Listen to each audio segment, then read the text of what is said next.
दोस्तों आजकल आप देख रहे हैं कि लोगों की अचानक ऑक्सीजन लेवल कम होने लगता है और उनको सांस आने में दिक्कत होती है और वो हॉस्पिटल की तरफ भागते हैं। लेकिन बदकिस्मती ये है कि वहां पर ना उनको बेड मिलता है और ना ही ऑक्सीजन मिलता है और इसी तरह वो हॉस्पिटल के बाहर ही ऑक्सीजन के लिए तड़प तड़प कर मर जाते हैं। लेकिन दोस्तों अगर आप अवेयर हैं तो आप अपनी मौत को टाल सकते हैं। जी हाँ दोस्तों, जिस तरह से 52 ईयर्स सुनीता गुप्ता जी ने अपनी मौत को टाला, उसी तरह आप भी टाल सकते हैं। दोस्तों 15 अप्रैल 2021 की बात है जब सुनीता गुप्ता जी का ऑक्सीजन लेवल 44 आ गया था। जी हाँ दोस्तों, 44 आ गया था। उस समय रात में उनकी बेटी ने अपने मामा यानी कि सुनीता गुप्ता जी के भाई एसके गुप्ता जी को फोन किया और उन्हें बताया कि इस तरह से इनका ऑक्सीजन लेवल 44 आ गया। उस समय उन्हें ना कोई हॉस्पिटल मिल रहा था, ना कोई बेड मिल रहा था, ना ऑक्सीजन मिल रहा था। उनके भाई ने डॉक्टर विश्वरूप राय चौधरी की नाइस टीम से कांटेक्ट किया और मिस्टर प्रतीक से कांटेक्ट किया रात में, और हमारे वाइस एक्सपर्ट प्रतीक ने उन्हें बताया कि किस तरह से आपको पोजीशनिंग लेनी है, किस तरह से आपको प्रॉन वेंटिलेशन में उनको लिटाना है। एसके गुप्ता जी ने अपने सिस्टर को प्रॉन वेंटिलेशन में लिटाया और रात भर में सुबह 8 बजे तक पहुंचते पहुंचते उनका ऑक्सीजन लेवल 55-56 हो गया था। फिर सुबह उन्होंने 8:30 बजे हमारे एक और वाइस एक्सपर्ट अमिता जैन जी से बात की और अमिता जी के बताए हुए प्रोटोकॉल के अनुसार फिर उन्होंने अपने सिस्टर का ट्रीटमेंट करना शुरू किया और धीरे धीरे वो बिल्कुल रिकवर हो गई हैं। आज वो बिल्कुल रिकवर है। दोस्तों 15 अप्रैल को जो उनकी रीडिंग 44 तक चली गई थी, आज उनका ऑक्सीजन लेवल 92 से 97 के बीच आ रहा है। 92, 93, 94, 96, 97 तक उनका ऑक्सीजन लेवल आ रहा है। तो दोस्तों आइए मिलते हैं सुनीता गुप्ता जी से और उनके भाई एसके गुप्ता जी से। लेकिन उससे पहले मैं आपको बता दूं कि डॉक्टर विश्वरूप राय चौधरी की नाइस टीम में 600 से ज्यादा एक्सपर्ट्स हैं, जिनमें एक मैं भी हूं, और हम लोग दिन रात पेशेंट की सेवा के लिए लगे रहते हैं कि किस तरह से उनको बचाया जा सकता है, किस तरह से उनकी सेवा की जा सकती है। उन्हीं में से कुछ मैं आपको मिलवाता हूं ताकि आप उनकी शक्ल भी पहचान लें और अगर वो आपके आसपास के एरिया के हैं तो वो आपको डील भी कर सकते हैं। दोस्तों ये है साहिल मिश्रा और ये है हेमा जी, ये है अमिता जी जिनकी फोटो अवेलेबल नहीं है, ये है चित्रा जैन जी, ये है सीमा जी, ये है मिस्टर कमलप्रीत सिंह जो कि कनाडा से हैं, ये है कमलाक्षी जी जो कि यूएसए से हैं, ये है मिस्टर विमल पाल और ये है सिमी हांडा जी। इनके अलावा और भी बहुत एक्सपर्ट हैं जिनका इंट्रोडक्शन मैं आने वाली वीडियोस में दूंगा। तो दोस्तों आइए मिलते हैं एसके गुप्ता जी से और उनके सिस्टर सुनीता गुप्ता जी से और पूछते हैं कि कैसे उन्होंने इस 44 ऑक्सीजन लेवल को किस तरह से 93, 94 तक ले गए। गुप्ता जी बताइए क्या क्या हुआ ये किस्सा और कब की बात है ये? सर ऐसा, हाँ, मेरी सिस्टर को हल्का सा बुखार हुआ 30 मार्च को, हल्का सा बुखार हुआ। इनका फोन मेरे पास गया था कोई रात को करीब 8 बजे करीब, 7:30 पौने 8 बजे करीब फोन गया कि मम्मी की हालत बहुत ज्यादा खराब है।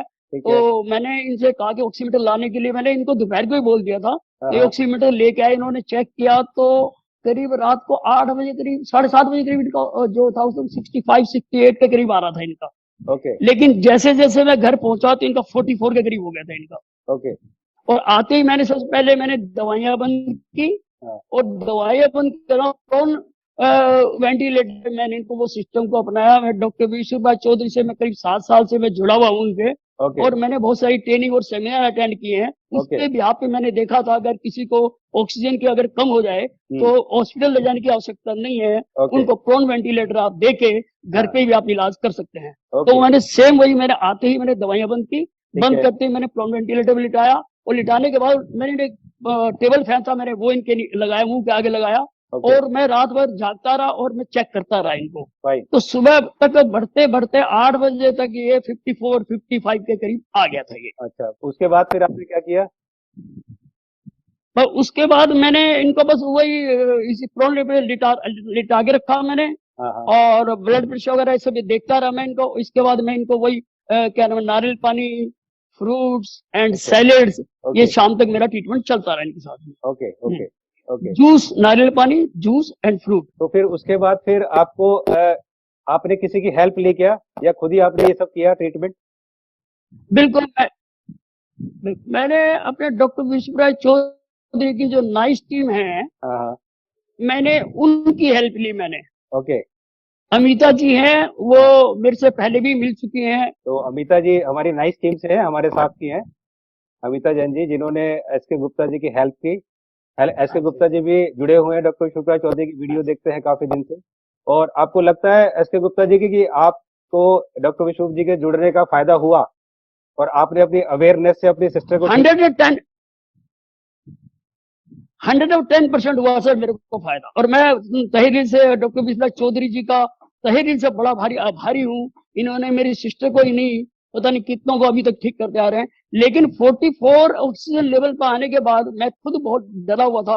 हाँ। लेकिन मैं हॉस्पिटल ले जाना नहीं चाहता था, क्योंकि हाँ। मुझे डॉक्टर विश्वास चौधरी के सिस्टम पे मुझे पूरा भरोसा था। वेरी तभी मैंने रिस्क ले लिया इतना बड़ा ही। Yes yes yes. तो उसके बाद आपका ये नॉर्मल सेफ रेंज में आने में कितना समय लगा ऑक्सीजन लेवल को? देखो, ऑक्सीजन सेफ रेंज आने में तो करीब 5 दिन लगे मेरे को, 5-6 दिन लग गए। अच्छा, 5 दिन में कितना कितना हाँ। आ गया फिर? अब कितना है? अब यार अब 97 तो आ जाता है एक बारी, फिर से नीचे होते होते वो 89, 91, 92। अभी भी मैंने फोटो ली है 91 की, 92 की अभी भी ली है मैंने। अच्छा, अभी अभी आप जो है, जितने हमारे लोग हैं, दर्शक जुड़े हुए हैं जो देख रहे हैं इससे, उनको आप क्या सलाह दोगे कि अगर जो ऑक्सीजन की कमी होती है और इतनी परेशानियां होती है, वो हॉस्पिटल ना जाए बल्कि घर पे ठीक कर सकते हो, तो आप उन्हें क्या सलाह देंगे? मेरी अपनी ओपिनियन ये है, हॉस्पिटल में जाने के बाद अगर मैं मेरी सिस्टर को अगर मैं काश के हॉस्पिटल ले जाता, तो मुझे पूरा यकीन है कि मैं अपनी सिस्टर को मैं वापस नहीं ला सकता था वहां से। क्योंकि वहां जाते उन्होंने वेंटिलेटर पर डाल देना था, और वेंटिलेटर पर ले जाने के बाद मैं श्योर हूं, क्योंकि मैं रोज देखता हूँ सुनता हूँ, इंसान का बचना बहुत नामुमकिन है। बिल्कुल, रेयर में कोई किसी किस्मत हो, लेकिन 44 पे आने के बाद तो सवाल ही नहीं पैदा। सवाल ही नहीं पैदा हो, नो डाउट। ऑक्सीजन लेवल 44 पे आने के बाद सवाल ही नहीं पैदा हो। मैं कह रहा हूँ कि अगर आपकी इजाजत हो तो क्या आपकी हाँ सिस्टर सर, बोलिए। आपकी सिस्टर से हम बात कर सकते हैं? वाई नॉट, क्यों नहीं? मेरी सिस्टर मेरे बगल में बैठी है, मेरे अच्छा, पास में अच्छा। बैठी है। नमस्कार, मैं मानस समर नमस्ते बोल सर। रहा हूँ। आप कैसी हैं? आवाज आ रही है, बहुत हल्की आ रही है सर। कोई बात नहीं।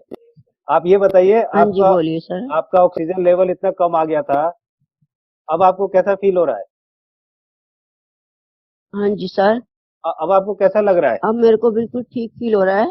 अच्छा, तो अब मेरे को बिल्कुल ठीक लग रहा है सर।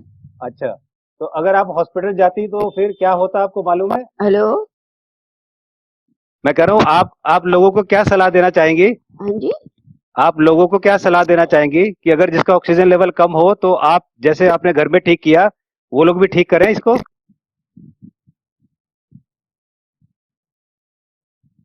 बिल्कुल ठीक है जी, जो घर पे किया है वो बिल्कुल ठीक है, क्योंकि उससे मेरे को घर में एक तो बिल्कुल मतलब घर में बहुत अच्छा लगा, क्योंकि घर में जो ट्रीटमेंट हुआ वो हॉस्पिटल में नहीं हो सकता। जो हाँ जी, हाँ जी।